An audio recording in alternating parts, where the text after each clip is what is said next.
क्या काल सर्प दोष जीवन में हर परेशानी का कारण बनता है?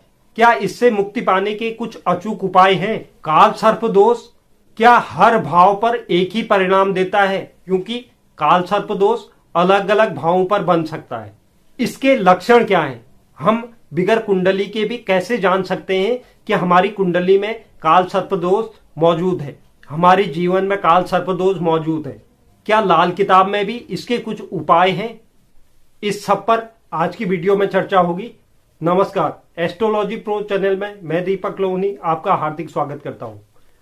पुनः से वर्तमान समय में बहुचर्चित दोष काल सर्प दोष, इसके संबंध में आज चर्चा का विषय लेकर आया हूं, जिसमें आज इस वीडियो में चर्चा करेंगे काल सर्प दोष से आने वाली जीवन में परेशानियां क्या होती हैं और कौन से भाव पर बनने वाला काल सर्प दोष हमारे जीवन के किस क्षेत्र को प्रभावित करता है।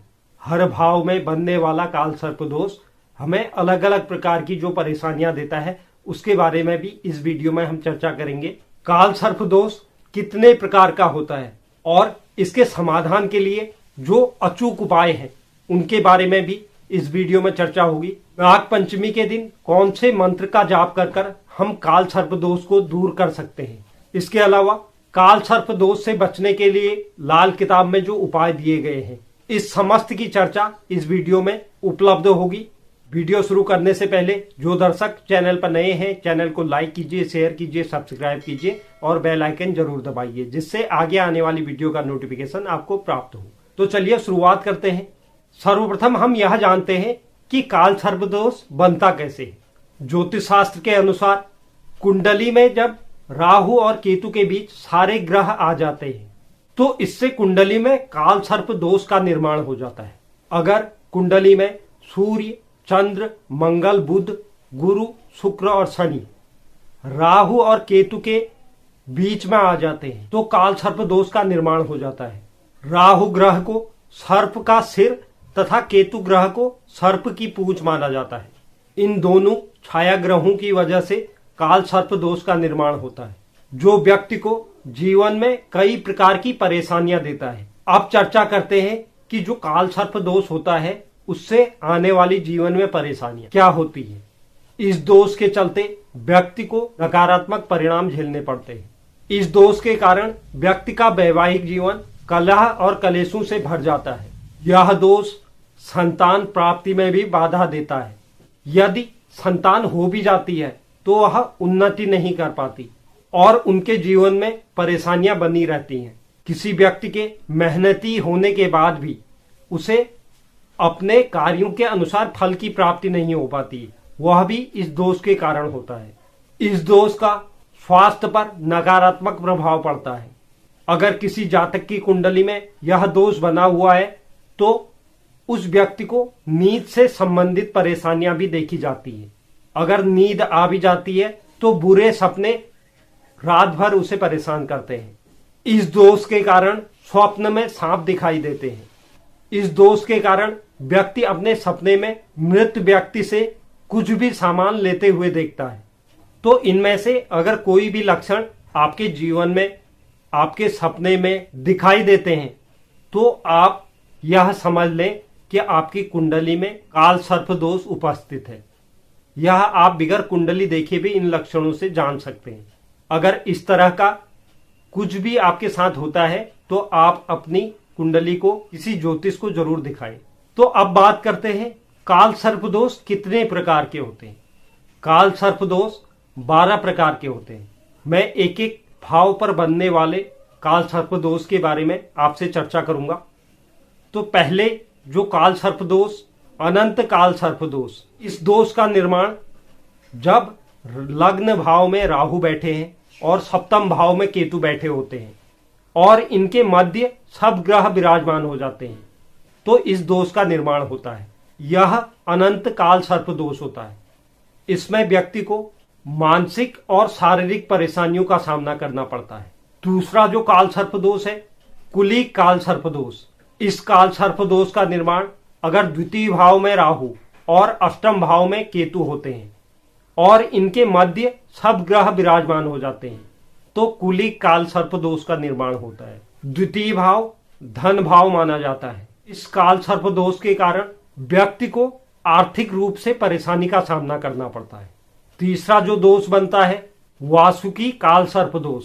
इसका निर्माण अगर तृतीय भाव में राहु और नवम भाव में केतु विराजमान होते हैं और इनके मध्य सब ग्रह विराजमान हो जाते हैं तो वासुकी काल सर्प दोष निर्माण होता है।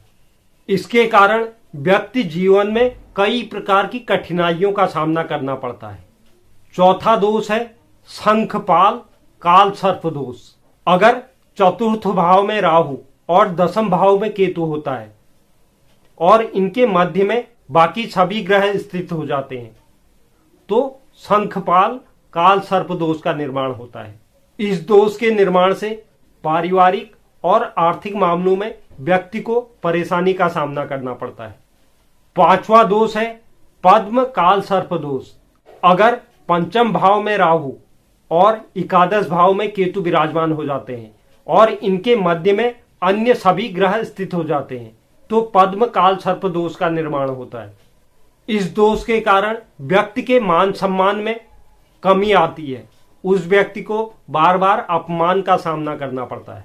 छठा जो दोष है महापद्म काल सर्प दोष। अगर षष्ठम भाव में राहु और द्वादश भाव में केतु विराजमान हो जाते हैं और इनके मध्य अन्य सभी ग्रह विराजमान हो जाते हैं तो यह महापद्म काल सर्प दोष का निर्माण हो जाता है। इसमें व्यक्ति को शारीरिक कष्ट झेलने पड़ते हैं। उसे अपने शरीर से संबंधित बहुत ज्यादा परेशानियों का सामना करना पड़ता है। सातवां जो दोष है तक्षक काल सर्प दोष। जब राहु सप्तम भाव में विराजमान हो और केतु प्रथम भाव में विराजमान हो, बाकी के अन्य ग्रह इनके मध्य में विराजमान हो जाएं, तो तक्षक काल सर्प दोष का निर्माण होता है। इस दोष के कारण व्यक्ति का दाम्पत्य जीवन अत्यंत कठिनाइयों से भरा होता है। उसे दाम्पत्य से संबंधित बहुत ज्यादा परेशानियों का सामना करना पड़ता है, यहां तक कि नौबत तलाक तक आ जाती है। आठवां जो दोष है कर्कोटक काल सर्प दोष। इस दोष का निर्माण अगर कुंडली में अष्टम भाव में राहु और द्वितीय भाव में केतु विराजमान हो जाते हैं और इनके मध्य में बाकी सभी ग्रह विराजमान हो जाते हैं तो व्यक्ति की कुंडली में कर्कोटक काल सर्प दोष का निर्माण हो जाता है। इस दोष में व्यक्ति को शारीरिक कष्ट झेलने पड़ते हैं। नवा जो काल सर्प दोष होता है शंखचूड़ काल सर्प दोष। अगर किसी कुंडली में राहु नवम भाव में विराजमान है और केतु तृतीय भाव में विराजमान हो जाते हैं और इनके मध्य में एक तरफ सभी ग्रह आकर विराजमान हो जाते हैं तो शंखचूड़ काल सर्प दोष का निर्माण होता है। ऐसे लोगों को अपने पिता के सुख से वंचित रहना पड़ता है और जीवन में अनेक प्रकार के कष्ट देखने को मिलते हैं। 10वां जो दोष का निर्माण होता है घातक काल सर्प दोष। अगर राहु दसम भाव में और केतु चतुर्थ भाव में विराजमान हो जाते हैं, इनके मध्य में बाकी अन्य ग्रह विराजमान हो जाते हैं तो घातक काल सर्प दोष का निर्माण होता है। इस दोष के चलते व्यक्ति का पारिवारिक जीवन अस्त व्यस्त हो जाता है। 11वां जो काल सर्प दोष है विषधर काल सर्प दोष। अगर एकादश भाव में राहु और पंचम भाव में केतु आकर विराजमान है और इनके मध्य में आकर बाकी अन्य ग्रह विराजमान हो जाते हैं तो विषधर काल सर्प दोष का निर्माण हो जाता है। इस दोष के कारण व्यक्ति को आंखों से जुड़े हुए रोग का सामना करना पड़ता है। जो अंतिम योग है जो राहु और केतु के कुंडली में विराजमान होने से वह शेषनाग काल सर्प दोष। इसमें जब राहु द्वादश भाव में विराजमान होता है और केतु षष्ठम भाव में विराजमान होता है और इसके मध्य में बाकी अन्य ग्रह स्थित हो जाते हैं तो शेषनाग काल सर्प दोष का निर्माण होता है। ऐसे लोगों को उनके गुप्त शत्रु उन्हें बहुत ज्यादा परेशान करते हैं और जीवन भर बदनामी का भय बना रहता है। तो यह जो दोष थे यह राहु और केतु के अलग अलग 12 भावों में बैठने से बनते हैं। तो हो सकता है किसी भी व्यक्ति के कुंडली में राहु और केतु अलग अलग भाव में बैठकर इस दोष का निर्माण करते हैं तो उस व्यक्ति को जो मैंने पूर्व में आपको बता दिए इस तरह की परेशानियों का सामना करना पड़ता है। तो अगर किसी व्यक्ति के जीवन में काल सर्प दोष का निर्माण हुआ है तो वह व्यक्ति इसके कुछ अचूक उपाय कर इन्हें अपने जीवन में जो भी परेशानियां चल रही है उनका समाधान निकाल सकता है। तो उसके लिए जो अचूक उपाय है, काल सर्प दोष से बचने के लिए पशुओं को भोजन कराना चाहिए, जो पहला उपाय है। और जो दूसरा उपाय है, इस दोष के बुरे प्रभावों को खत्म करने के लिए भगवान शिव की पूजा करनी चाहिए और ओम नमः शिवाय मंत्र का नित्य जाप करना चाहिए। जो तीसरा उपाय है, शनिवार के दिन पीपल के वृक्ष में जल अर्पित करना चाहिए।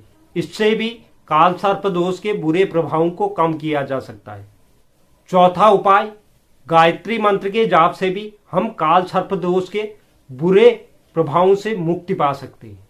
इसके अलावा अब मैं आपको बताता हूं नाग पंचमी के दिन किए जाने वाले काल सर्प दोष के कुछ खास उपाय। नाग पंचमी के दिन शिवलिंग में दूध अर्पित करना चाहिए। इससे भी काल सर्प दोष के बुरे प्रभावों से बचा जा सकता है। दूसरा जो उपाय है, नाग पंचमी के दिन शिव भगवान को चंदन और इत्र अर्पित करना चाहिए। इससे भी काल सर्प दोष के बुरे प्रभावों से बचा जा सकता है। जो तीसरा उपाय है, नाग पंचमी के दिन सफेरे से नाग नागिन का जोड़ा खरीदकर इन्हें जंगल में आजाद कर देना चाहिए। यह भी काल सर्प दोष से मुक्ति पाने का एक बहुत आसान तरीका है। चौथा उपाय, नाग पंचमी के दिन अपने वजन के बराबर कोयला खरीदे और उसे बहते हुए पानी में प्रवाहित कर दे। यह भी काल सर्प दोष से मुक्ति पाने का एक उपाय है।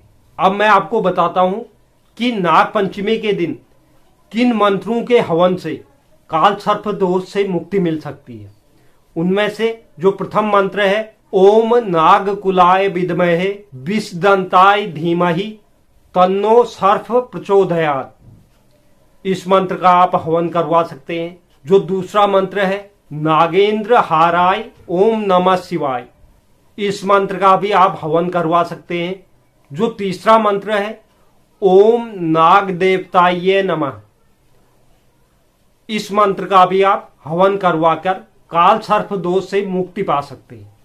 अब मैं आपको बताता हूं कि लाल किताब में जो काल सर्प दोष के उपाय दिए गए हैं, अगर आप वैदिक ज्योतिष के उपाय ना करना चाहें, अगर आप लाल किताब के उपाय करना चाहते हैं, तो उसकी भी जानकारी मैं आपको इस वीडियो में देने जा रहा हूं। लाल किताब के अनुसार जिस भी व्यक्ति की कुंडली में काल सर्प दोष होता है, उसने अपने मस्तिष्क पर चंदन का टीका लगाना चाहिए। इसके साथ ही घर में चांदी का हाथी रखने से भी इस दोष से मुक्ति मिलती है। इस दोष से मुक्ति पाने के लिए खाना हमेशा रसोई घर में ही बैठकर खाना चाहिए।